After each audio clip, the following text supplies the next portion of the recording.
El día domingo comienza diciéndonos ángeles en Apocalipsis. Ok, cuando leemos todo el libro de Apocalipsis encontramos diferentes partes donde un ángel es enviado para hablar algo a Juan, donde aparece un ángel con las manos levantadas. Hay diferentes episodios que nos muestran ángeles. La pregunta es, ¿será que realmente cada uno de estos ángeles representa un ángel literal?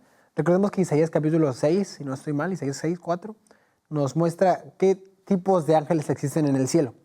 Existe el querubín protector, que se encuentra en la presencia del Dios vivo, que cuida de la presencia de Dios.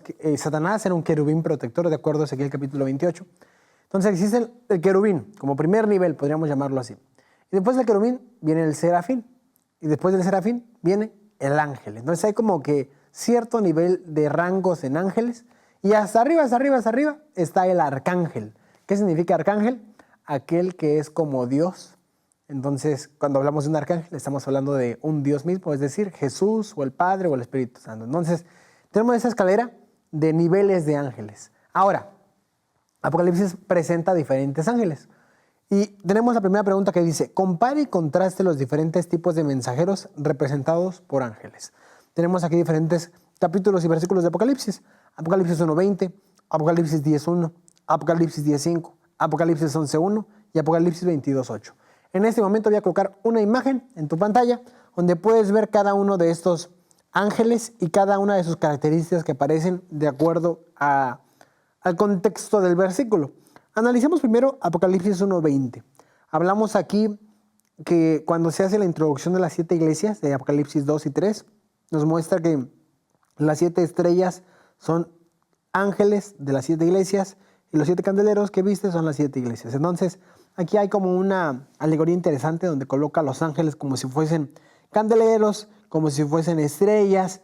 Y aquí tenemos un significado interesante para la palabra ángel, que viene del griego angelus, que puede significar mensajero. Entonces, en esta parte, curioso que Apocalipsis 1, 2 y 3 nos presenta que estos 7 ángeles, pues, tienen ciertas reprensiones, tienen ciertos consejos, tienen ciertos elogios.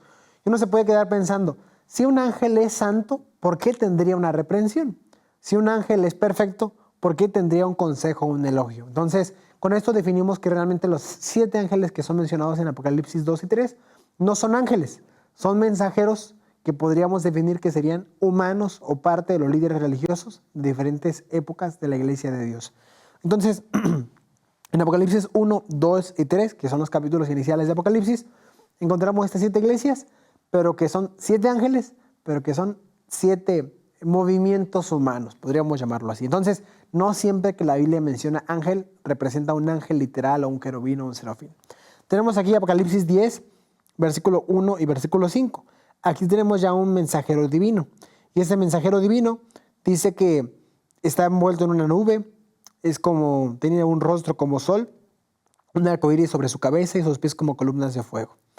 Normalmente ese tipo de características, cuando se analizan bajo la perspectiva de otros profetas de la Biblia, nos dan a entender que aquel mensajero divino que aparece en Apocalipsis 10, 1 y 5 tiene características divinas como lo fue Cristo.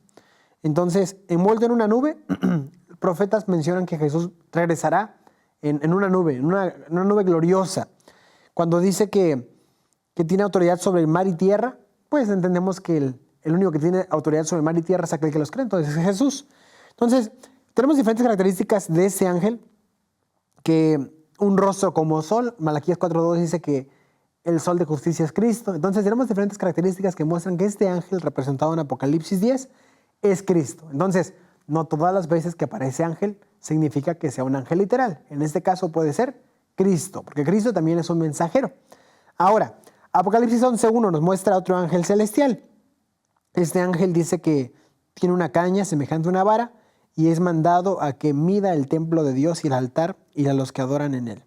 Su función es guiar a Juan y entregar revelación y comunicar instrucciones proféticas. Este ángel tiene órdenes específicas, simplemente como de ayudar y comunicar un mensaje para Juan. No tiene características extras como el ángel anterior que analizamos.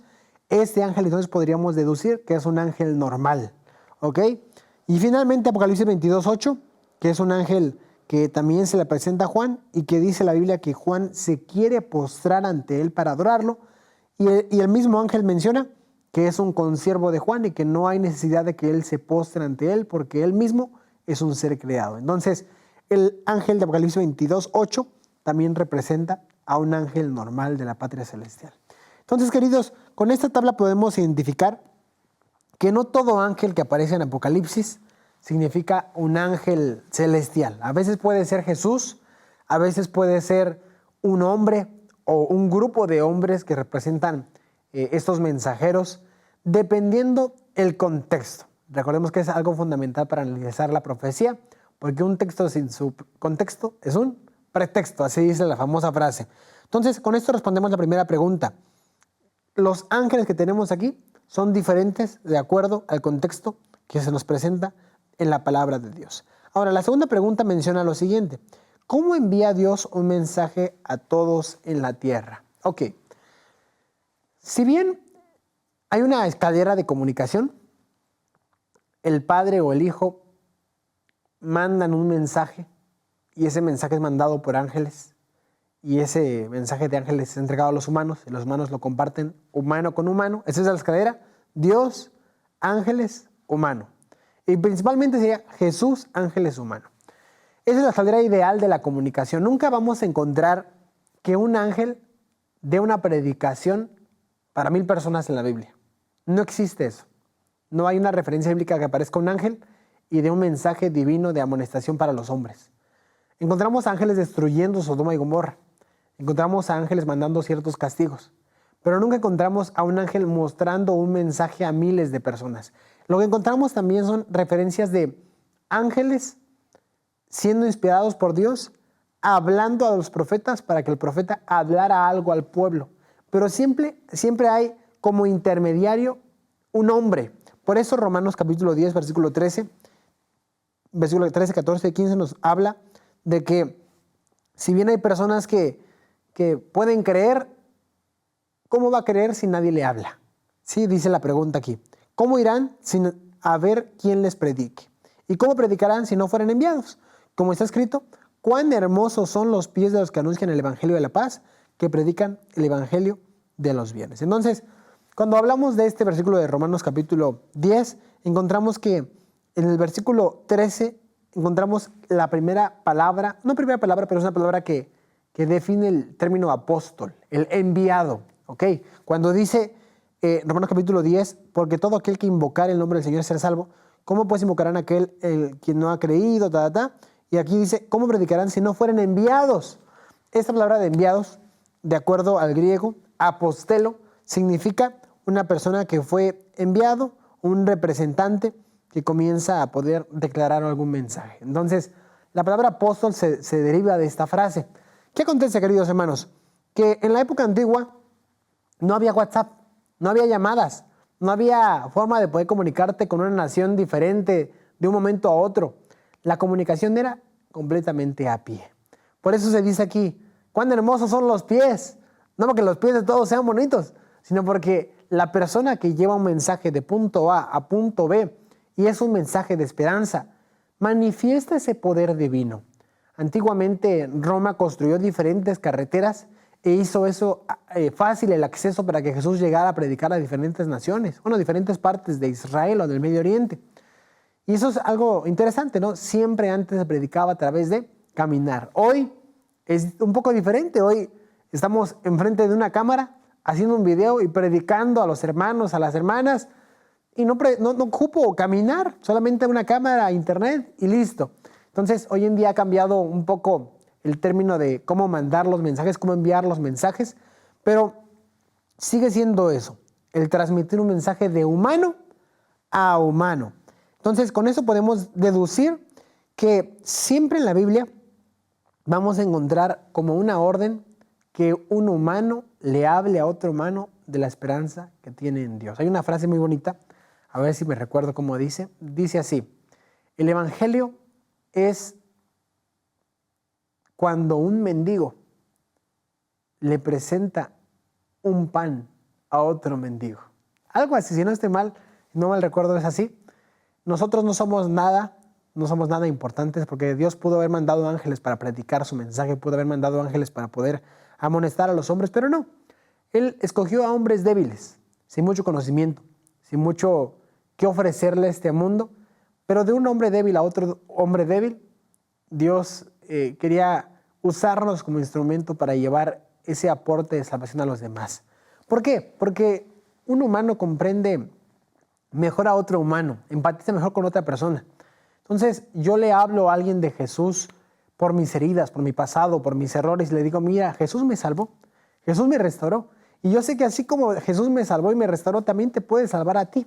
Entonces, por eso Dios ocupa seres humanos débiles y mucho conocimiento para llevar a su mensaje a otras personas. Curioso porque pues siempre el equipo de Jesús fue así. Los 12 discípulos podríamos pensar que fueron las personas menos capacitadas para ese cargo, pero Jesús los llamó porque los iba a capacitar en el proceso. Hay una frase muy bonita que dice, Jesús no llama a los capacitados, sino que capacita a los que son llamados. Y poco a poco van aprendiendo a los pies del Salvador, hasta que finalmente el Pedro, que lanzaba una red y apenas si podía pescar un pez, después de ciertos años, ahora podía predicar en frente de 5,000 personas. Ese es un proceso que Dios tiene con los hombres que colocan su fuerza, su ánimo, su lengua, su voz en las manos de Dios. Entonces, así respondemos las primeras dos preguntas. Pregúntase, ¿quiénes son simbolizados por los ángeles de Apocalipsis 14, 6 al 12? ¿Y cuál es su misión? Ok, entonces en Apocalipsis capítulo 14 ya encontramos ahora 3 ángeles diferentes, 3 ángeles que van a, dice, a amonestar a través del evangelio eterno para predicarlo a los moradores de la tierra, a toda nación, tribu, lengua y pueblo. Entonces, los 3 mensajes angélicos son una predicación. Y si son una predicación, ya mencionamos, entonces no son ángeles literales, tienen que ser personas, tienen que ser un grupo de personas que manifiestan una esperanza a otro grupo de personas. Entonces, no pensemos que cuando hablamos de los 3 mensajes angélicos, estamos hablando de 3 ángeles con sus alas, no. Estamos hablando de 3 tipos de personas, 3 grupos de personas en diferentes puntos de la historia. Ahora, ¿cómo confirmamos esto? Podemos confirmar esto con el párrafo de abajo que dice, se representa a los ángeles volando por en medio del cielo, proclamando un mensaje de advertencia al mundo. Nadie oye la voz de esos ángeles porque son un símbolo que representa al pueblo de Dios que trabaja en armonía con el universo del cielo. Entonces, los 3 mensajes angélicos que vamos a estudiar esta semana son ¿qué? Un símbolo del pueblo de Dios que trabajan en conjunto con el universo celestial, con Dios y con sus ángeles, ¿ok? Entonces, los 3 mensajes angélicos son un grupo de personas. Ahora, voy a colocar en este momento otras imágenes en la pantalla que nos pueden ayudar mejor a entender todo esto. Vean Apocalipsis 14, 6 al 12, de la parte de la derecha, nos da las características, vuela por en medio del cielo. Recordemos cuál fue el último mandato que Jesús le dio a sus discípulos. Prediquen y hagan discípulos. ¿En cuántos lugares? En todo el mundo. Entonces, así como el ángel vuela por medio del cielo, se cumple o se hace una alegoría con el mandato de Jesús.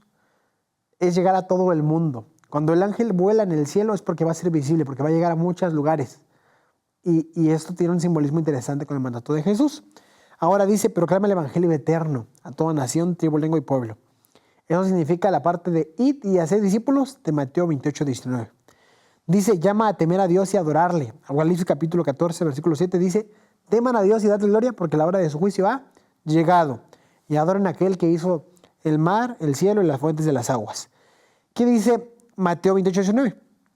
Bautícenlos. Es decir, así como en Apocalipsis 14 nos llama a tomar una decisión a favor de Dios, en Mateo 28 dice, bautícenlos. Y para que una persona sea bautizada, ocupa ser instruida y después tomar una decisión. Entonces, prácticamente, lo que estamos viendo en Apocalipsis capítulo 14, versículos 6 al 12, es el mandato o la gran comisión que Jesús dejó en Mateo 28, 19 y 20, donde Él dijo, yo les doy mandato de que vayan a predicar a todo el mundo. ¿Y la promesa cuál era? Yo estaré con vosotros hasta el fin del mundo. Y en Apocalipsis nos presenta algo diferente. Apocalipsis nos presenta una guerra contra la bestia y su imagen. Pero en medio de esa guerra, en medio de ese sufrimiento, en medio de esa persecución, incluso ahí Jesús los estaría acompañando. Entonces, lo que acabamos de estudiar no es más que una simple unión de lo que son los 3 mensajes angélicos que se van a predicar para el mundo entero y una alegoría con el mandato que Jesús dejó. ¿Ok? Entonces, creo que quedó claro el primer tópico. No siempre los ángeles que habla Apocalipsis son ángeles. A veces puede ser Cristo, a veces puede ser un ángel y a veces puede ser un grupo de personas o representantes del pueblo de Dios. Con esta idea en mente inicial de qué son esos 3 mensajes angélicos, vamos ahora a preparar nuestro corazón para el siguiente tópico, para entender mejor el día lunes, que significa ahora, que muestra ahora el primer mensaje angélico. Vamos al día lunes.